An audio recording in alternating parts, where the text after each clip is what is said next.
Jersey with a game time temp of 54 degrees. Look at those like trees. that. Come on. I know. It's fall, y'all. Okay, Jeremy Fowler joins us now from MetLife. Jeremy, interesting week for the Eagles. They lose on Sunday, hold a players-only meeting with the three biggest stars on the offense that next day.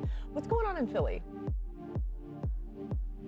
Yeah, Laura, early this week, team leaders Jalen Hurts, Saquon Barkley, A.J. Brown met privately, and from sources I talked to in the building, they believe that meeting was about just getting right, flushing the last loss, getting on the same page, and just getting some juice back. They feel like whether it's on the field or even on the sidelines, they haven't had the same juice. I was told that Barkley in particular was a catalyst for this meeting because he's known as the most vocal leader among those three, so he played a pivotal role in all this, and sources really believe that on a short week is perfect for this team. They've been overthinking a lot of headlines, a lot of distractions. They don't have a lot of time to worry about it this week. They had that meeting. Now they're going to get after it on the field.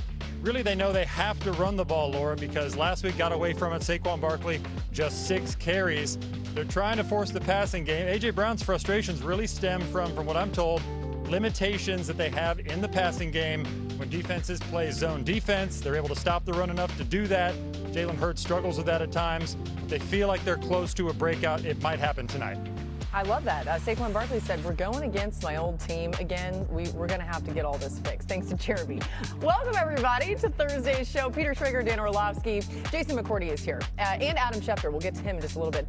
Peter, the Eagles 4-1, but as we've talked about all week on this show, and as you've talked about, tensions are high in Philly. It doesn't matter about the record, right? How much pressure is there for the Eagles to get a win tonight? It's real. The fact that there's even a players-only meeting that leaks to the media the day of is something that is significant, especially with a team that's been through so much together and has won so much together.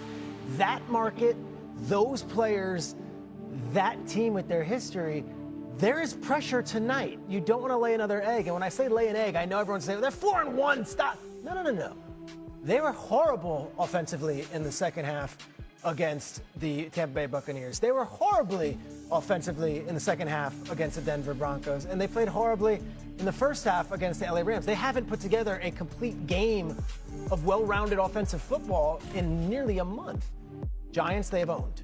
They're on a short week, and it's on national TV. The pressure is mostly internal, but you better believe if you're having a players meeting on a short week and you don't get things right on Thursday, that makes for a long week if, God forbid, they lose tonight. Yeah, the Eagles have not been able to get drives going this year, to Peter's point. They're failing to record a first down in 47% of their possessions. That's on pace to be the highest rate by any team over the last 20 seasons. It really is wild, Dan. If you go further back, the last team with a higher rate was the 2005 49ers, who finished 4-12. Pretty remarkable they're 4-1 considering these numbers. Here's first-year Eagles offensive coordinator Kevin Patullo on his team's third down offense.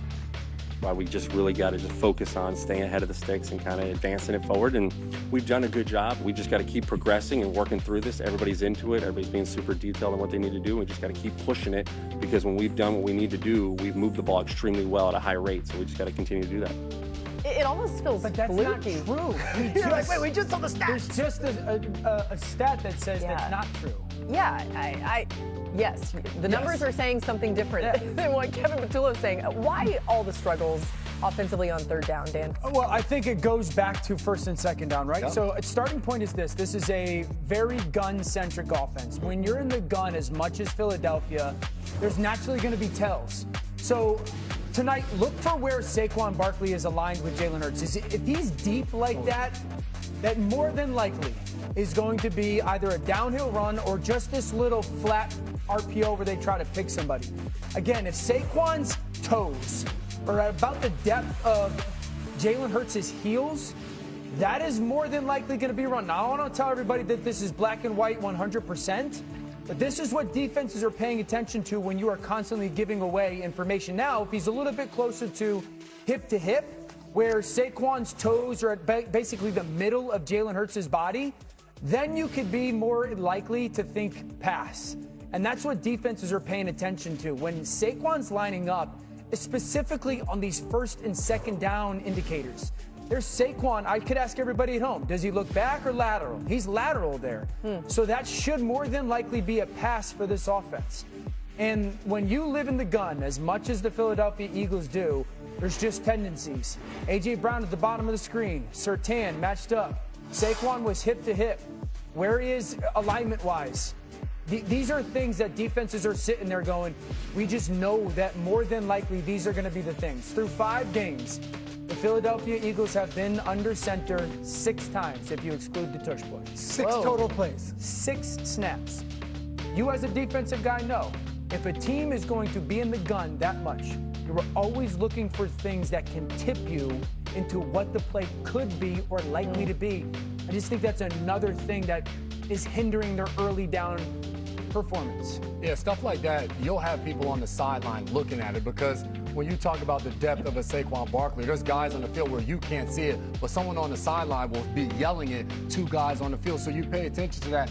And to your point, the first and second down means so much, because when you get to third down, you want to be in opportunities where you can succeed. For the New York Giants defense a week ago, they had 6 third downs where the Saints were either 3rd and 1 or 3rd and 2. When they got to 3rd and long, they weren't successful. For this Eagles offense, when they got to 3rd and long this past Sunday, it was a sack damn near every single time. And it allows the front 4, they don't have to blitz, to be able to run games. You see right here from Mailata, you're trying to figure out when you have 2 guys on you. Similar to that Broncos defensive front, you're looking at a Giants defense now where when you get to 3rd and long, they now can bring Abdul Carter, Brian Burns, and Kayvon Thibodeau all on the field at the same time with Dexter Lawrence. And against, to your point, Landon Dickerson is not going to be in there. So you have a banged-up offensive line that you're trying to figure it out. So for this Eagles offense, get into 3rd and 1 so you can get under center and run the tush push. Can't they just, with Saquon, line him up a little differently, be a little less predictable? Is it that easy, I guess? Yes. Do you remember years ago we did this with McCaffrey and the Panthers? That was 100%er. That was like, if McChristian's here, this is exactly what's happening. I don't think it's 100%, but it's not 50. And so it's like a little bit closer to, if he's hip to hip and it's 1st and 10, you feel great about it being a pass. And so, yes, you can. But then there's a little bit of reality for his track as a back in the run stuff. He has to get up there and pass pro, or he has to get out. I would just quickly add, 4-1 for the Jaguars, 4-1 for the 49ers, 4-1 for the Eagles are very different things. Yeah, good point. All right, let's get to some top stories now as quarterback injuries continue to dominate the headlines. Adam Schefter with us here. What do we know about Lamar Jackson's health in Baltimore, Adam? Laura, once again, Lamar Jackson not practicing today. It certainly looks like it will be Cooper Rush starting Sunday for the Baltimore Ravens against the Los Angeles Rams as Lamar Jackson rests that injured hamstring. The Ravens have a bye next week, which would give him 2 weeks to get ready for a second-half run.